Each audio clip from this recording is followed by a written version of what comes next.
Saturday, 2 years ago, and a terrible winter day in Chicago. I'm at the post office. A swim school has opened next door to the post office, and parents are bringing their children to swim lessons. It's snowing, it's very cold. The parents are Chicagoans, and just like me, a death wish is part of their DNA. So they are crowding into the parking lot, which annoys me before I even step into the post office. I was desperate to get out of Chicago for the winter. I had rented an apartment in St. Petersburg, Florida, and prepared to leave my cat Toots to her own devices. She'd think of something. The apartment fell through, the owners changed their plans, which is why I found myself in the worst winter in Chicago in years, stuck here. My God, what to do? I decided to apply for a residency in the most boring suburb in Chicago, Lake Forest. I would be working all the time, indoors, safe from the winter.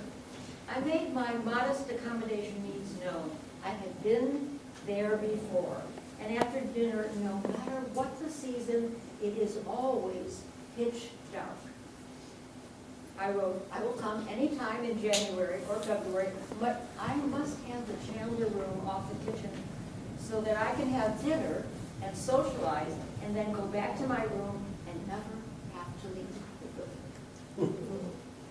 It was 1975, winter in Chicago, and I wanted a break badly. I wanted warm. I wanted exotic. I needed cheap. The Chicago Council on Foreign Relations came through with a cheap charter flight to Acapulco.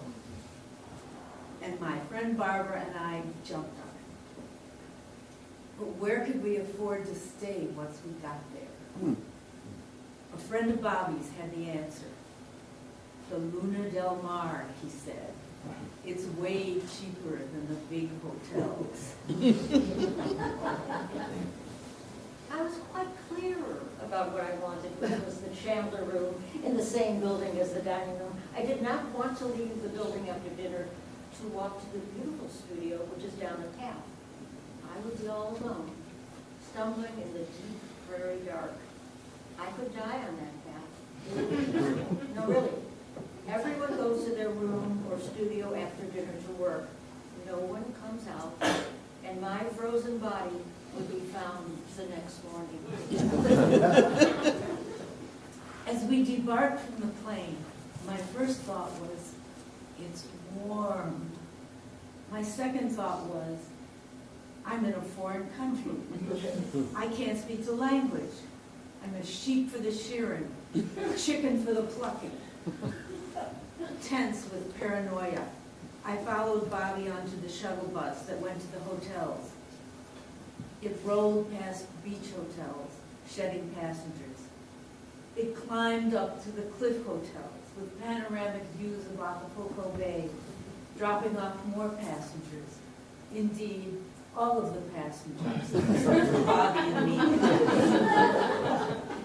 I spoke to the director by phone. I'm glad. I must stay in the Chandler room, the one next to the kitchen, so I won't have to walk in the door dark because I am old.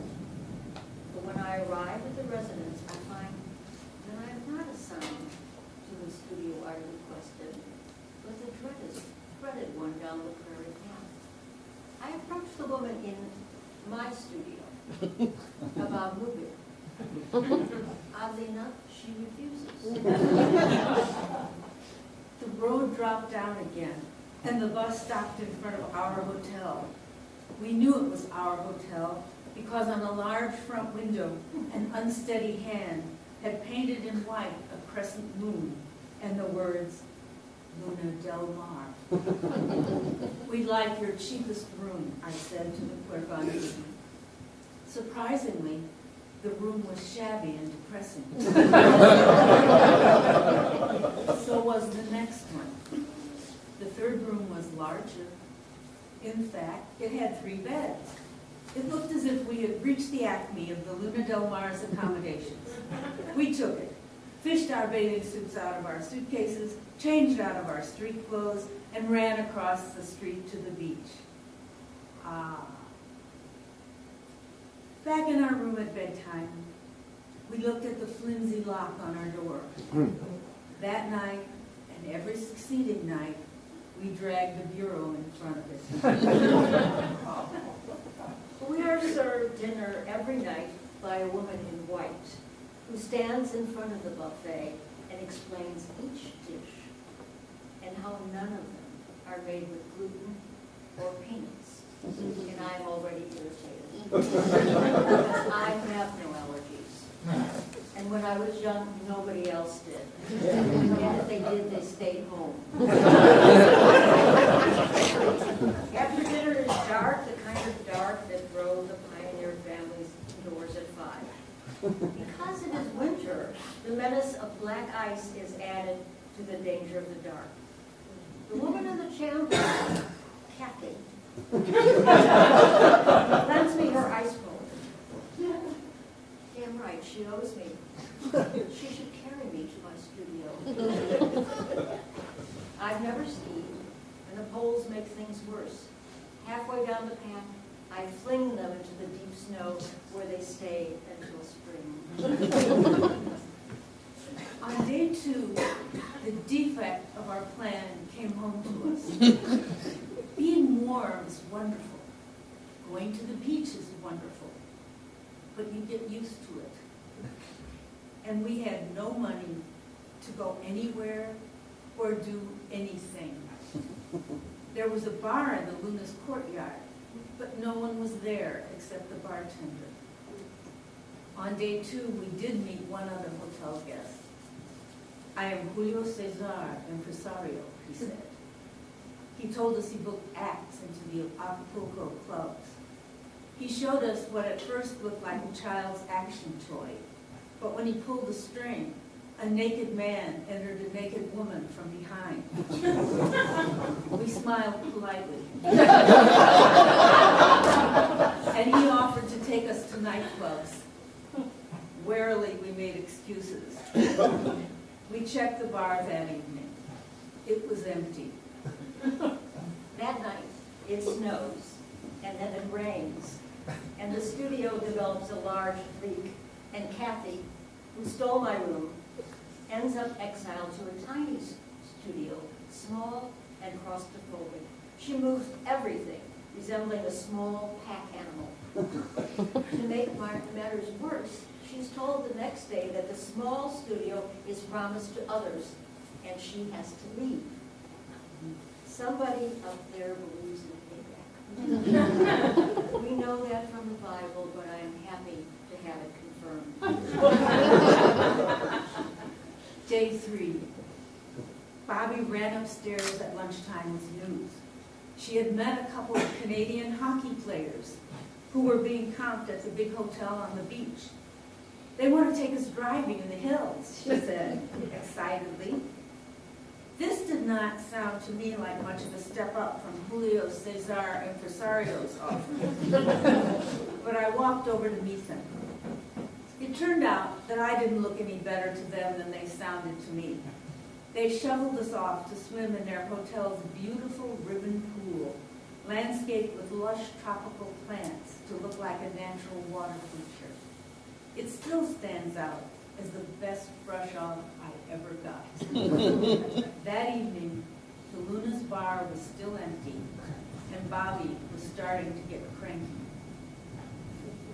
The next evening, I decide I am not going to dinner on the Death March. And my neighbor across the hall kindly offers to bring me some food. I set the plate aside for a few hours, and then I eat. Soon I'm spending way too much time on the toilet. During a break from this activity, I decide to leave and I start packing. Day 4. In the early evening, Bobby called up to the room from the bar. There are people down here. People! Come down! Julio Cesar, impresario, was there.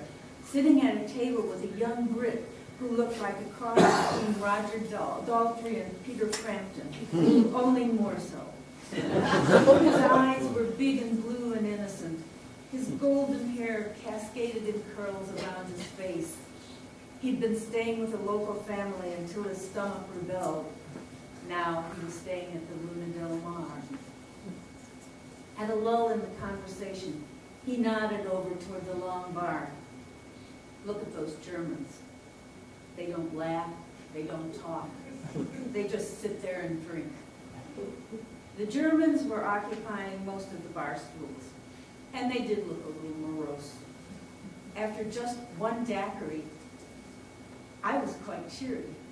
And I wanted everybody else to be as happy as I was. How to cheer them up? I spoke no German. But what about a German song? I opened my arms and strutted down the length of the bar, belting out the only German song I could think of. Oh, Tannenbaum. And just like in the movies, as I passed down the line, they began to smile and laugh. They came and sat at our table and told us they were Austrians, all working at the same hospital and here on holiday. Later in the evening, I treated Julio Cesar to a rendition of De los Cuatro Soleros. He looked pained. Perhaps my accent was poor. My bedroom is reached by a spiral staircase, and I pack by throwing my clothes over the railing. It's high up, and my clothes land with thuds, satisfying thuds. The thuds keep time with the artist across the hall who is killing carpenter ants. Yes, enormous ants who were dormant until she tried to heat some tea in an electric kettle. She comes over, I say I am sick, and I will not die in Lake Forest. In the morning she calls for a taxi to take me to Chicago. I'm a city girl. I want to breathe my last near a main thoroughfare. I want to be near Western Avenue. Home to a Mariano's, and a Walgreens, and a Toys R Us, and a Kinko's, and a party store. I'm better already. On the last day, Bobby and I went down to the bar to wait until the shuttle bus came to take us to the airport. The beautiful Brit was there again, with the Platters. The Platters were doing a show in Acapulco and staying at the Luna Del Mar. Not all of them. The girl singer took one look at the place and left. The guys liked it because they could go from their rooms to the balcony and down to the street without going through the lobby or waiting for the elevator. We all sat around and chatted. We drank. We chatted some more. One of the Platters asked me to sing My Funny Valentine to him. I can tell a lot about a person by the way they sing that song, he said. I paused. This was a platter. On the other hand, this was a platter. I thought, if Richard Burton could sing Camelot, I put on my most soulful expression and I opened my mouth and sang. Later, when we got on the shuttle bus, I was clutching a Platter's LA phone number, nursing a sunburn, and wondering what the odd sensation in my stomach might mean. On one of the evenings when I ate dinner with the other residents, I met a nice woman, a poet from Pennsylvania, and she wanted to order one of my books. I'm in the post office to mail it to her. On Saturday, the post office is only open until 2 o'clock. The line is enormous. There's a crazy-looking man in front of me. Will he be the one to draw a weapon? He's not even wearing a jacket. A bad sign, he is impervious to the cold. I notice that only one clerk is waiting on people buying postage. The other two are serving people who want passports. Of course they do. I would get a passport only if I could be whisked away to another planet. I can't take it a moment longer. I leave before the old man takes out his weapon. I will get in my car and drive to the pet store. The week before, I accidentally bought huge cat food, 24 cans. Toots, my cat, licks the gravy and leaves the chicken bits behind. I really must replace those cans with the kind of food Toots eats, because I'm making my second attempt to leave town on Monday, and someone else will be feeding her. The pet store, like the post office, is overwhelmed and buzzing with the emotion of people who are barely holding on to their sanity. The management's fear is palpable, which is why they take the food back and give me a cash refund, even though I paid with a credit card and can't find my receipt. They hand me a new receipt, which I stuff into my pocket and drop in the snow on the way to the car. June is still guilty because her vacation got better and better, and mine got worse and worse.